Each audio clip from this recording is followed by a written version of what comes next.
warahmatullahi wabarakatuh. Kepada yang terhormat Bapak Ibu dosen penguji, uji kinerja PPG dalam jabatan kategori 1 angkatan 3 tahun 2023. Perkenalkan, saya Nilda SPD, guru SMA Negeri 1 Sungai Aur, Kabupaten Pasaman Barat, Provinsi Sumatera Barat, sekaligus mahasiswa PPG dalam jabatan di LPTK Universitas Ahmad Dahlan Yogyakarta dengan nomor induk mahasiswa 2321873017. Pada hari ini, Senin tanggal 4 Maret tahun 2024, saya melaksanakan uji kinerja di SMA Negeri 1 Sungai Aur pada kelas 10 fase E dengan model pembelajaran problem based learning, materi interaksi antar komponen ekosistem. Berikut video uji kinerja saya. Wassalamualaikum warahmatullahi wabarakatuh.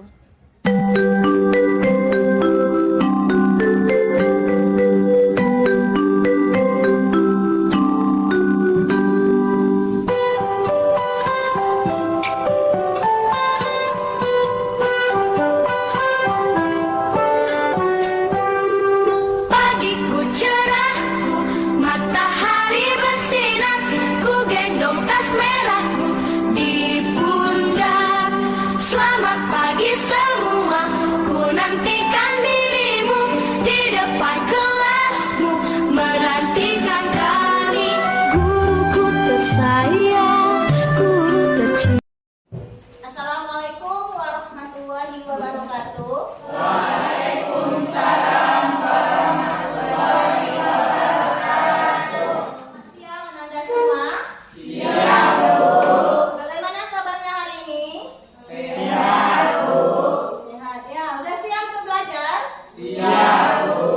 Baiklah, jadi sebelum kita mulai pembelajaran, agar nanti pembelajaran kita ini lancar, diberkahi, dan ilmu yang kita dapatkan juga bermanfaat. Jadi silakan sekarang kita berdoa dulu ya. Silakan ketua pimpin doanya. Siap gerak, hormat gerak, tegak gerak, berdoa dimulai. Doa selesai. Baik, jadi pada hari ini adakah teman-teman yang tidak hadir? Hadir Semua. Alhamdulillah ya hadir semua. Baiklah, udah siap untuk belajar ini? Siap, Bu. Bisa ikut tes? Bisa. Nah, jadi sekarang Ibu cek dulu konsentrasinya siap atau belum untuk belajar ini. Tempo 1, tempo 2, tempo 3, tempo 4. Nah, jadi berarti udah siap semua untuk belajar ya. Bila jadi pada minggu lalu kita sudah mempelajari tentang ekosistem dan komponen penyusun dari ekosistem. Ada yang masih ingat apa itu pengertian dari ekosistem? Ya, silakan Rana. Ekosistem adalah hubungan timbal balik antara makhluk hidup dengan lingkungan. Ekosistem adalah hubungan timbal balik antara makhluk hidup dengan lingkungan. Ya, bagus sekali jawabannya. Kita berikan tepuk tangan. Baik, jadi selain dari pengertian tadi, kemarin juga kita sudah bahas apa itu komponen penyusun ekosistem. Ada yang masih ingat apa itu komponen penyusun ekosistem? Silakan Vika. Baiklah, komponen dari ekosistem terdiri dari dua, yaitu komponen biotik. Komponen biotik yaitu seluruh makhluk hidup di muka bumi seperti manusia, hewan, tumbuhan, bakteri, dan jamur. Sedangkan komponen abiotik yaitu terdiri dari komponen fisik dan kimiawi yang terdapat di ekosistem. Komponen-komponen abiotik adalah udara, air, tanah, garam mineral, sinar matahari, suhu, kelembapan, dan derajat keasaman atau pH. Ya, bagus sekali jawabannya. Kita berikan aplaus yang kita. Nah, jadi tadi kan sudah disampaikan oleh temannya bahwa komponen dari ekosistem itu kan ada dari komponen biotik dan ada komponen abiotik. Yang ini nanti akan berhubungan dengan pelajaran kita hari ini. Jadi sebelum kita masuk pembelajaran hari ini, Ananda semua tolong dulu dilihat gambar yang Ibu tampilkan di depan. Di sini ada gambar yang pertama, ada gambar yang kedua. Pada gambar yang pertama ini gambar apa ini?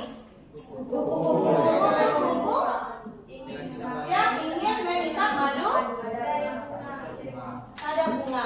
Gambar yang kedua, kupu-kupu dengan belalang apa? berkompetisi Yang ingin juga mengambil madu dari bunga. Jadi dari gambar 1 dan gambar 2 ini, bisakah kalian membandingkan kedua gambar di atas? Bisa? Nah, gambar 1 gimana dia? Kalau gambar 1 dia itu gambar dengan kupu-kupu sedang mengambil madu dari bunga.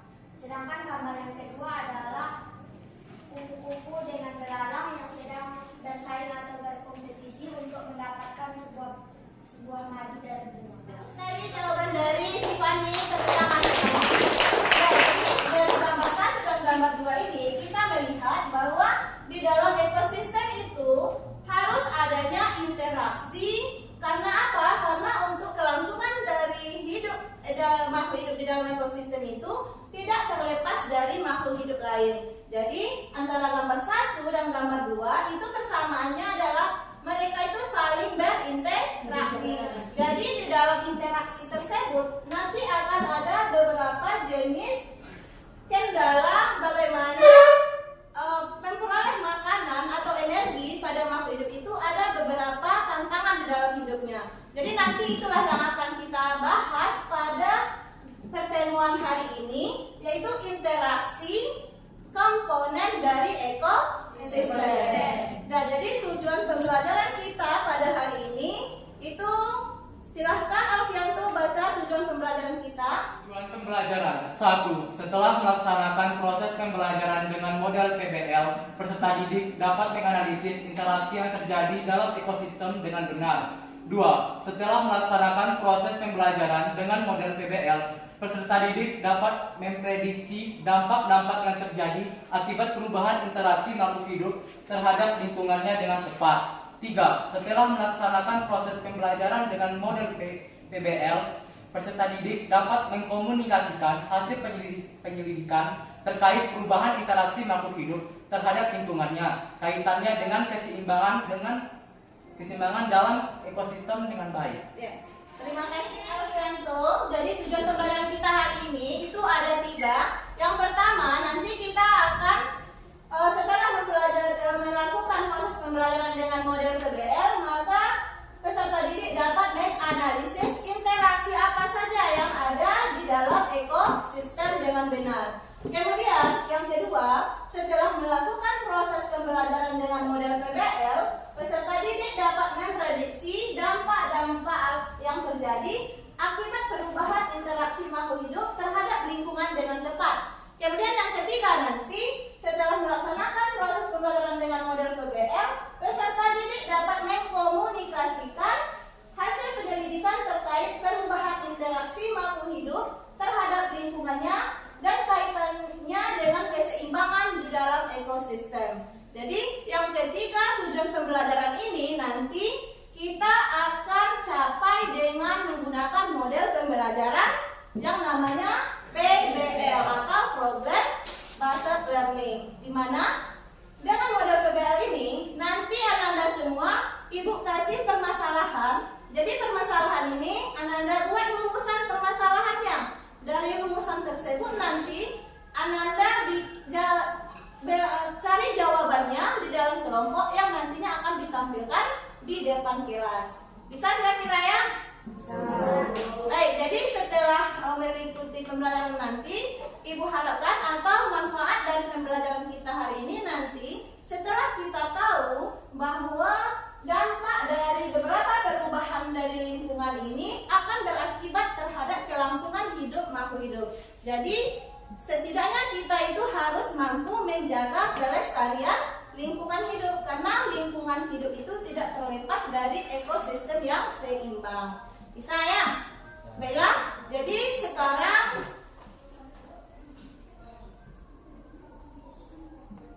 perhatikan dulu video yang Ibu tayangkan ini.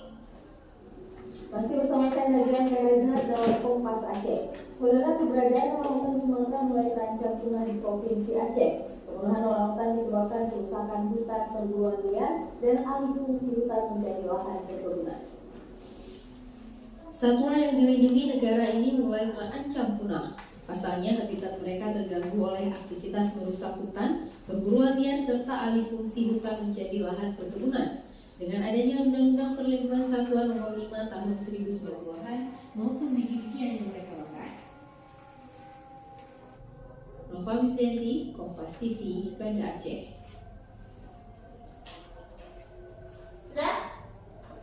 Nah, jadi dari tayangan video tadi, video ini menceritakan tentang apa? Menceritakan tentang orang hutan yang terancam punah. Jadi orang hutan yang terancam punah ini tadi dijelaskan pada video itu disebabkan oleh faktor manusia. Ya. Jadi nanti dari video ini kalian buat rumusan masalahnya atau permasalahan apa yang kalian lihat pada video ini. Nah, bisa ya? Nah, jadi sekarang silahkan duduk berkelompok sesuai dengan kelompok yang sudah Ibu bagi di grup WA tadi malam. Silahkan dari sekarang. Kelompok satu mana?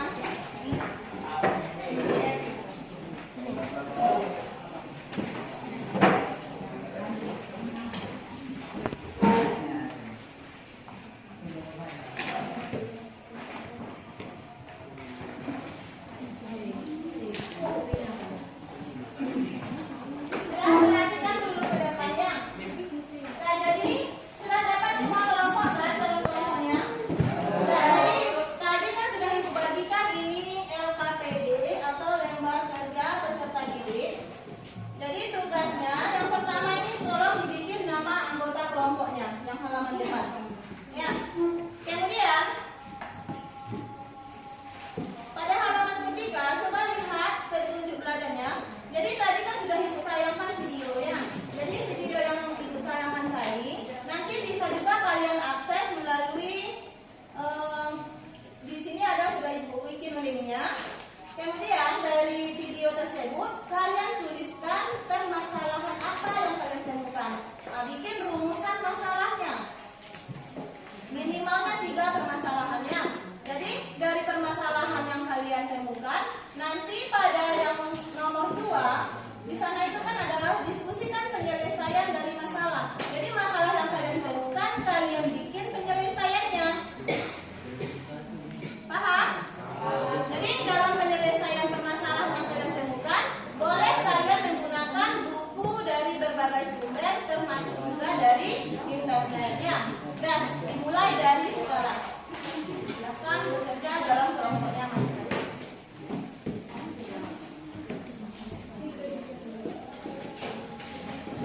Nanti hasil dari diskusinya juga dituangkan dalam mindset ya.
diskusinya nanti dipresentasikan di depannya. Jadi nanti ada satu kelompok misalnya ke depan, kelompok yang lain nanti memberikan pertanyaan atau menanggapinya. Karena nanti kemungkinan tidak semua kelompok bisa tampil ke depan. Jadi nanti untuk bagaimana nanti untuk menambah nilainya, cobalah nanti bertanya atau menanggapi dari pertanyaan temannya ya. Nah, jadi sekarang kelompok siapa yang tampil terlebih dahulu? Kelompok yang tampil terlebih dahulu kelompok 3. Ya, jadi silakan kelompok 3 tampilkan di depan hasil diskusinya.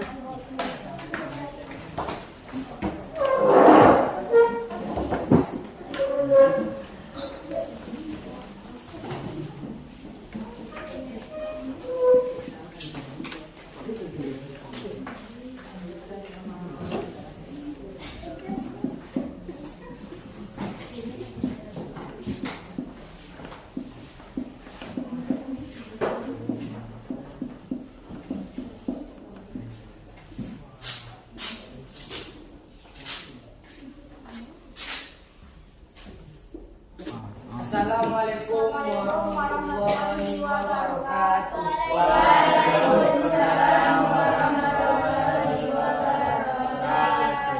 Tujuan dan alasan kami kelompok 3 hadir di sini untuk menyampaikan hasil diskusi kami tentang ekosistem. Sebelum kami menyampaikan hasil diskusi kami akan memperkenalkan diri terlebih dahulu. Perkenalkan, saya Adrian Suputra, bertugas sebagai moderator. Saya Fani Felisa. Saya Fitriani. Saya Finis Hanifah. Baiklah, kami akan menyampaikan hasil diskusi kami yang akan disampaikan oleh rekan saya, Fani Felisa. Kepada Fani Felisa, waktu dan tempat saya persilahkan. Dari hasil diskusi kami kelompok 3, yaitu kami mendapatkan rumusan masalah, yaitu yang pertama, apa saja jenis-jenis interaksi antar spesies, yaitu jenis-jenis interaksi antar spesies yang pertama adalah netralisme, yang kedua kompetisi atau persaingan. Kompetisi atau persaingan ini terbagi menjadi 3, yaitu yang pertama kompetisi intraspesifik, kompetisi interspesifik, kompetisi komensalisme. Kemudian yang C adalah komensalisme, D amensalisme, E parasitisme, F predasi atau pemangsaan, G protokooperasi, H mutualisme. Baiklah, adapun rumusan masalah yang kedua, yaitu apa faktor penyebab perubahan interaksi antar komponen ekosistem. Faktor yang pertama adalah faktor alam, yaitu contohnya gempa bumi, meletusnya gunung berapi, tsunami, perubahan musim, dan lain-lain. Yang kedua adalah faktor manusia, contohnya eksploitasi berlebihan, polusi, pembakaran bahan bakar fosil, dan lain-lain. Masuklah ke rumusan masalah yang ketiga, yaitu dampak yang ditimbulkan akibat perubahan interaksi antar komponen ekosistem. Hubungan antar komponen dalam ekosistem saling mempengaruhi dan membentuk keseimbangan. Sehingga ketika salah satu komponen musnah atau menghilang, maka akan terjadi ketidakseimbangan yang mengakibatkan dampak buruk terjadi pada ekosistem. Baiklah, itu yang dapat kami sampaikan. Adakah yang mau ditanyakan atau menanggapi presentasi kami tersebut?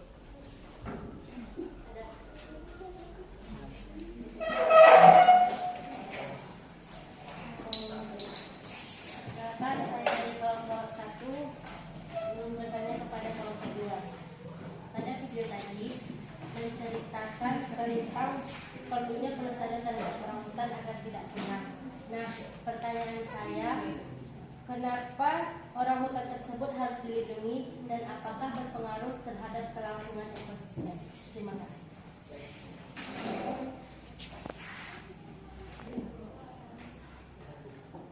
Baiklah, kami akan mencoba menjawab pertanyaan dari kelompok 1 yang diajukan oleh saudari Nisa.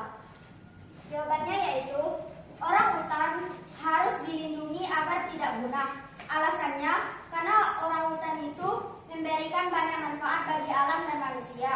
Mereka berperan penting dalam ekosistem hutan di Pulau Kalimantan dan Pulau Sumatera. Sekian jawaban dari kami. Apakah ada yang mau bertanya lagi?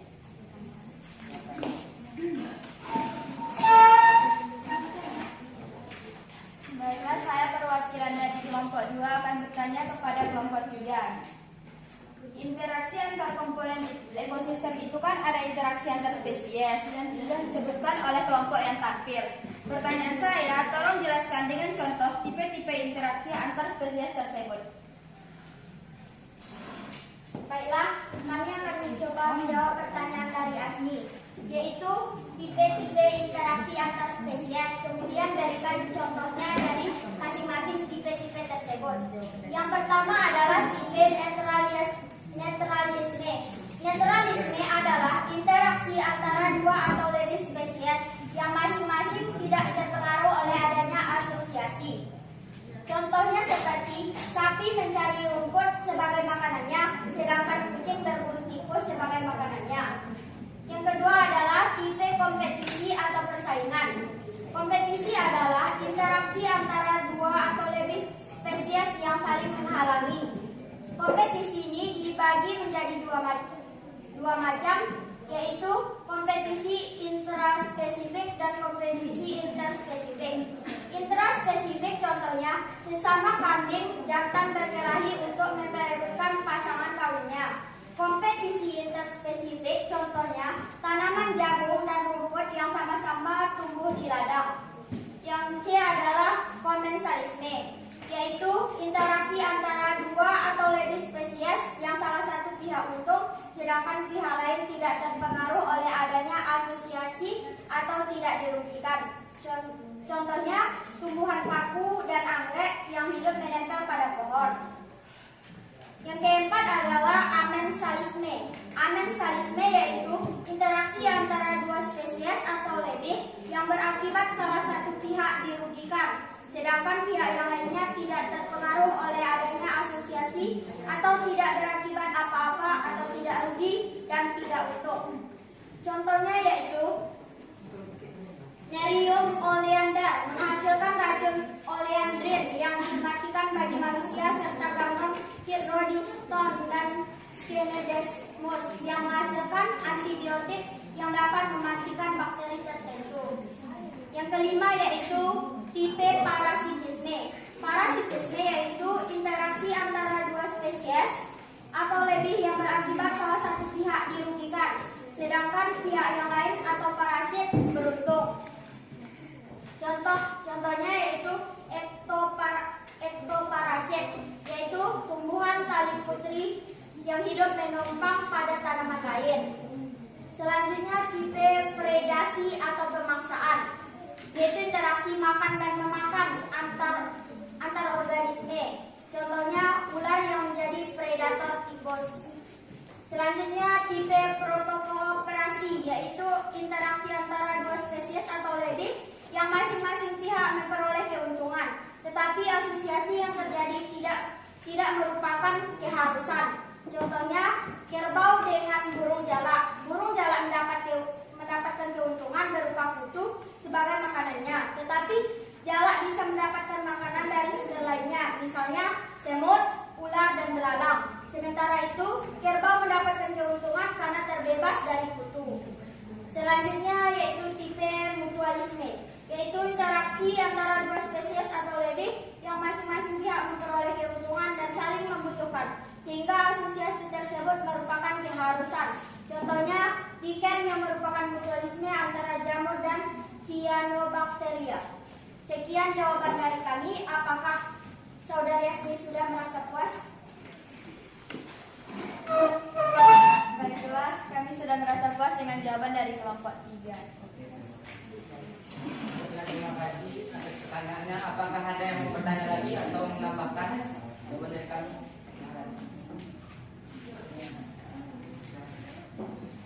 Baiklah, kami dari kelompok 5 yang bertanya ke kelompok 3. Apakah keseimbangan ekosistem akan mengalami perubahan jika satu komponen ekosistem mengalami perubahan?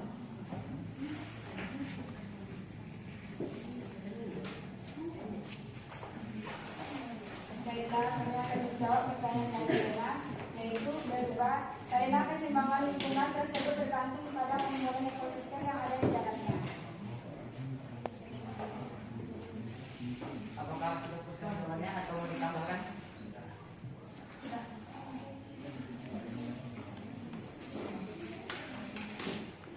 Baiklah, apakah masih ada yang mau bertanya atau menambahkan jawaban?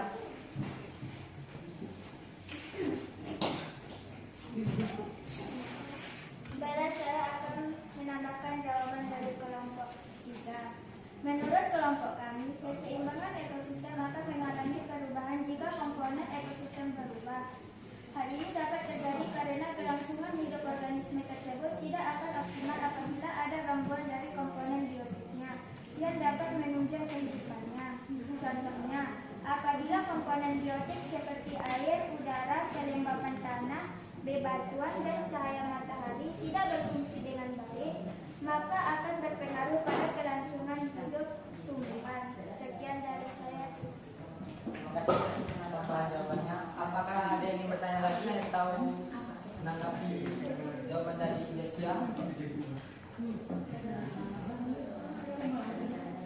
Baiklah, kalau tidak ada, saya dan kami akhiri presentasi kami. Jika ada kesalahan kami mohon maaf. Kami akhiri. Wassalamualaikum warahmatullahi wabarakatuh. Waalaikumsalam warahmatullahi wabarakatuh. Tepuk tangan untuk kelompok 1. Dari penampilan dua kelompok tadi, itu tujuan pembelajaran kita yang 3 tadi itu semuanya sudah menjawab dengan sangat bagus ya.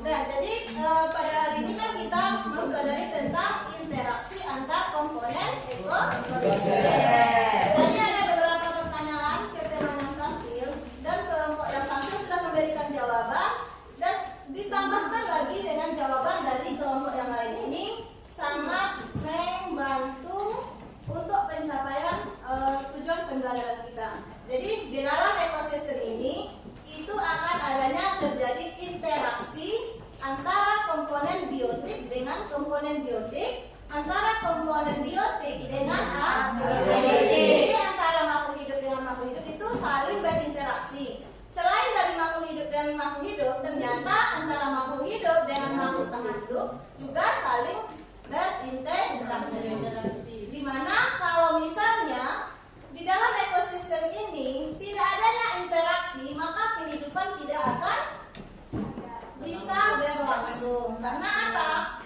Di setiap kehidupan itu akan terjadinya interaksi baik antara komponen biotik maupun dengan lingkungannya.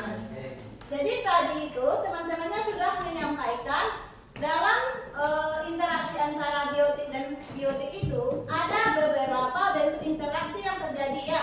Yang pertama itu bisa terjadi antara sesama spesies, bisa juga yang terjadi dengan beda spesies. Misalnya apa saja interaksi yang terjadi itu yang sudah disampaikan tadi. Yang pertama adalah yang bersifat netralisme. Netral itu artinya tidak berpengaruh apa-apa. Jadi hubungan atau interaksi antara dua makhluk hidup itu dia itu tidak saling mempengaruhi. Kemudian ada yang tadi menyampaikan itu mutualisme. Mutualisme ini apa tadi?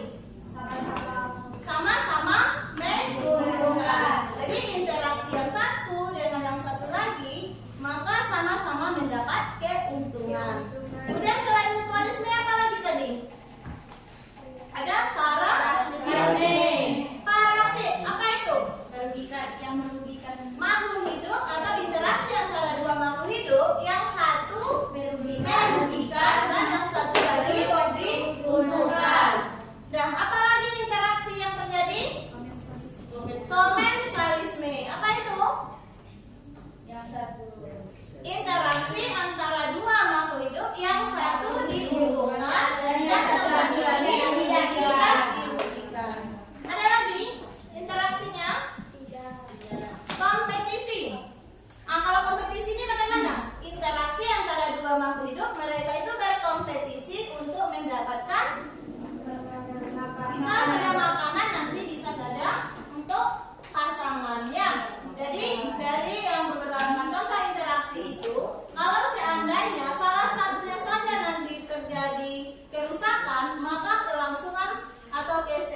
semula. Dan LKPD-nya silakan dikumpulkan di depannya. Nah, jadi sekarang siapa yang bisa menyimpulkan pembelajaran kita hari ini? Ya silakan Fani. Dari materi atau pelajaran kita pada hari ini, saya dapat menyimpulkan bahwa interaksi antar komponen atau ekosistem terbagi menjadi dua jenis, yaitu yang pertama adalah interaksi antara biotik dan biotik, yaitu yang terdiri atas netralisme, yang kedua kompetisi, 3 komensalisme, 4 amensalisme, 5 parasitisme, 6 predasi, 7 protokooperasi, dan 8 mutualisme. Yang kedua adalah interaksi biotik dan abiotik, yaitu contohnya terjadinya aliran energi seperti rantai makanan dan jaring makanan. Yang kedua terjadinya daur biokimia. Terima kasih kepada Fani, jawabannya bagus sekali ya. Kita berikan tepuk tangan. Pembelajaran kita hari ini itu interaksi itu terbagi dua. Ada yang interaksi antara komponen biotik dengan biotik dan interaksi antara komponen biotik dengan abiotik. Contohnya itu adalah jaring-jaring makanan dan daur biokimia. Nah, jadi sekarang ini dibagikan refleksi pembelajaran kita hari ini. Tolong kalian isi sesuai dengan perasaannya terhadap pembelajaran hari ini.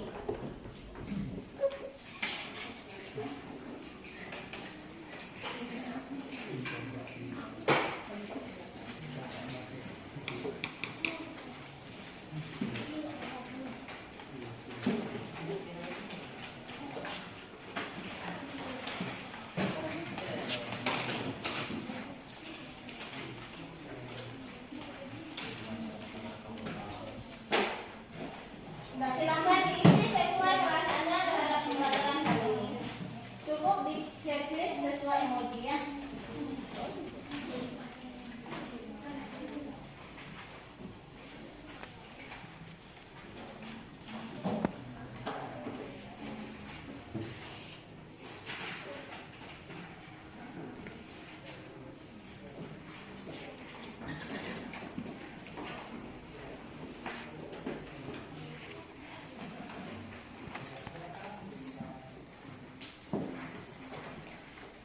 Sudah siap? Ya, Bu.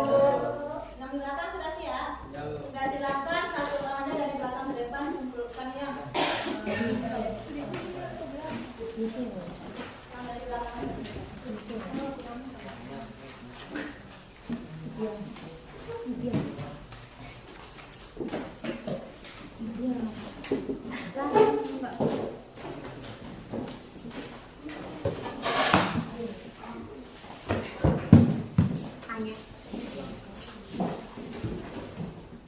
Sudah?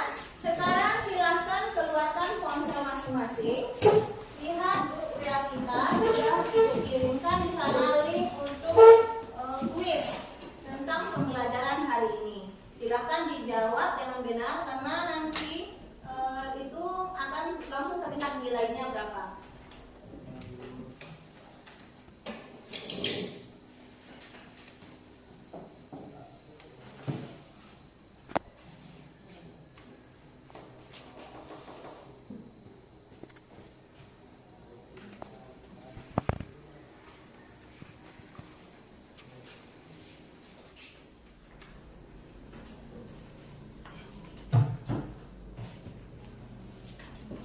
Sudah semuanya? Sudah, Bu. Sudah dikirim jawabannya? Sudah, Bu. Bagaimana nilainya? 80. Ada yang dapat 100? Ada. Ada yang dapat 80? Ada. Ada yang dapat di bawah 70? Ya. Berarti semuanya tuntas itu ya? Nah, jadi untuk pembelajaran hari ini kita cukupkan sampai di sini. Kemudian untuk pembelajaran selanjutnya, coba kalian baca di rumah tentang daur biogeokimia ya. Daur biogeokimia dibaca di rumah agar nanti pembelajaran kita lebih mudah lagi. Nah, jadi sekarang kita tutup pembelajaran.